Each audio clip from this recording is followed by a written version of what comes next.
Magandang araw mga ka-informants! Bilang bahagi ng Buwan ng Wikang Pambansa 2024, narito ang The Informants Uconnect segment na online forum hinggil sa literasiyang pang-media. Bahagi ng forum na ito ang mga mahalagang paksang may kinalaman sa paglaban sa fake news. Una, tatalakayin ni Informant Tricia May Graneta Bangayan ang paksa tungkol sa pagkalat ng fake news. Ikalawa, tatalakayin ng inyong lingkod, Informant Joshua Yusares Binalay, ang paksa tungkol sa iba't ibang uri ng fake news. Ikatlo, tatalakayin ni Informant Angel Joy Dizon de Guzman ang paksa tungkol sa fact-checking.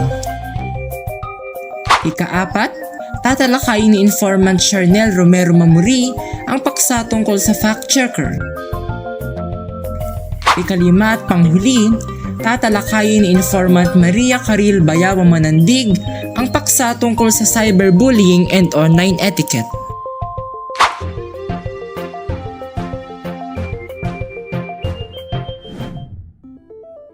Isang veteranang aktres pumanaw na.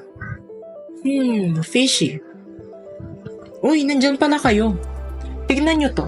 May nag-post sa Facebook na pumanaw na raw ang isang veteranang aktres. Pero napakarami ko nang nakitang ganitong post at lahat naman ay pawang hindi totoo. Kaya for sure fake news din ito. Pero kayo, naniniwala ba kayo kaagad kung may mga nakikita kayong post na ganito? Naku, dapat hindi ha. Dapat maging mapanuri tayo sa mga nakikita natin online. Laganap na kasi ang fake news ngayon at mahirap nang hindi ito makita araw-araw. Kaya't sa araw na ito tayo'y matuto upang hindi tayo madaling maloko ng mga fake news. Hello viewers! Ako si Informant Joshua Binalay at sa video ito ay tatalakayin natin ang iba't ibang uri ng fake news. Ayon sa mga nagdaang pagsusuri, more than 50% ng mga Pilipino ay hirap sa pagtukoy ng fake news online. Isa ka ba sa bilang na ito? Nako, dapat hindi ha, sapagkat napakadelikado ng maaari nitong idulot sa isang taong hindi alam kung ano at aling mga impormasyon ang fake sa social media. Ano nga ba ang fake news? Ang fake news ay ang mga impormasyon o balita na hindi totoo, mali at gawa-gawa lamang upang manira, manloko o kaya naman ay magpasikat sa mga tao makakabasa o makapanonood nito. Ang iba pang tawag sa fake news ay mis at disinformation, ngunit mas pamilyar sa atin ang salitang fake news. May 7 uri ng fake news at isa-isa natin itong tatalakayin. Fake news number 1, satire o parody. Ito ay ang mga balita o panood na ginagamitan ng katatawanan, jokes o kaya naman ay biro upang magpatawa.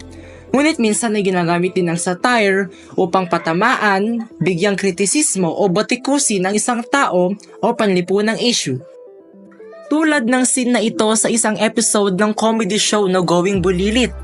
Ni-recreate kasi ng show ang viral na intense Senate hearing ni Senator Risa Hontiveros at Bamban Mayor Alice Guo in a funny way. Nakakatawa pero in-impersonate nito ang isang seryosong issue sa Pilipinas. Ngunit, palaging tatandaan na ang satire ay ginagamit para sa katatawanan lamang. Kaya, don't take it seriously, ika nga.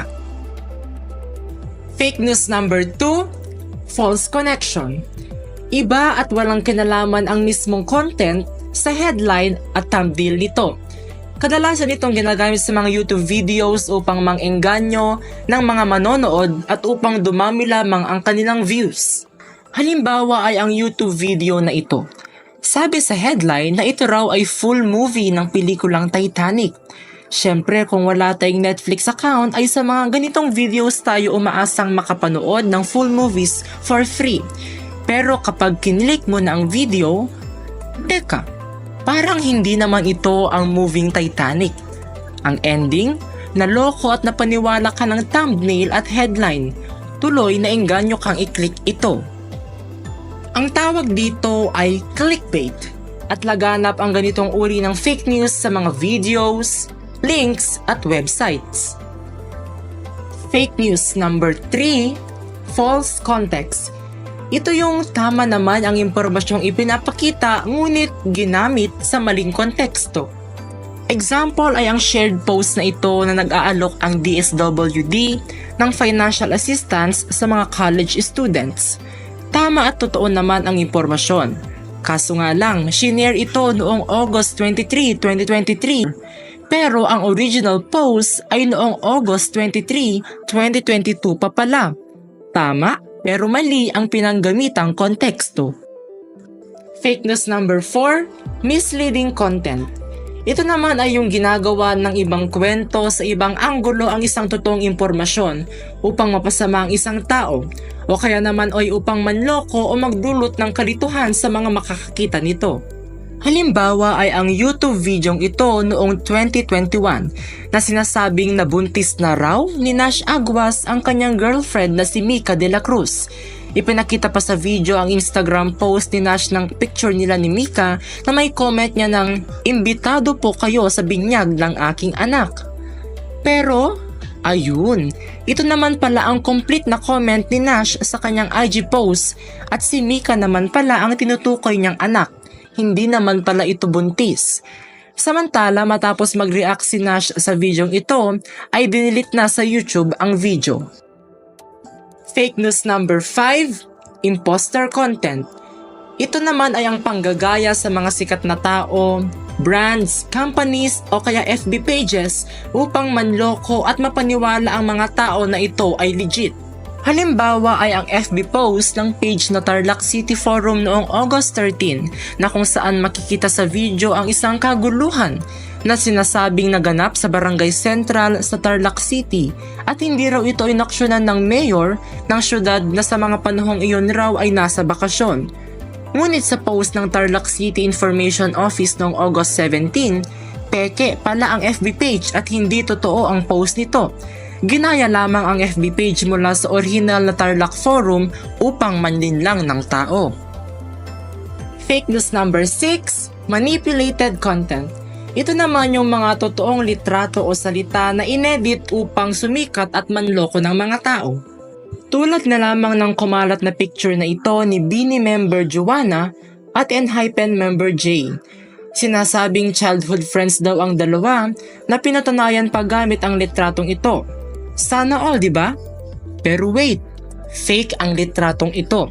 Edited at hindi totoong childhood friends ang dalawa. Pero paglilinaw na ginawa lamang ito for fun, ngunit maraming napaniwala. And lastly, fake news number 7, fabricated content. Sa madaling salita, ito yung fake news na 100% gawa-gawa lamang at hindi totoo. Tulad na lamang ng post na ito, Vice ganda pumanaw na raw dahil binaril sa ulo. Bakit napapanood pa rin siya sa TV hanggang ngayon? Yun ay dahil sa ang post na ito ay fabricated. From the heading, thumbnail, caption at content, lahat ay gawa-gawa lamang. Ngayong alam nyo na ang iba't ibang uri ng fake news, palaging tatandaan na maging mapagmatsyag sa lahat ng ating nakikita sa social media upang hindi madaling maloko ng fake news. Mahalaga na aware ka. Muli ako si Informant Joshua Binalay. Maraming salamat.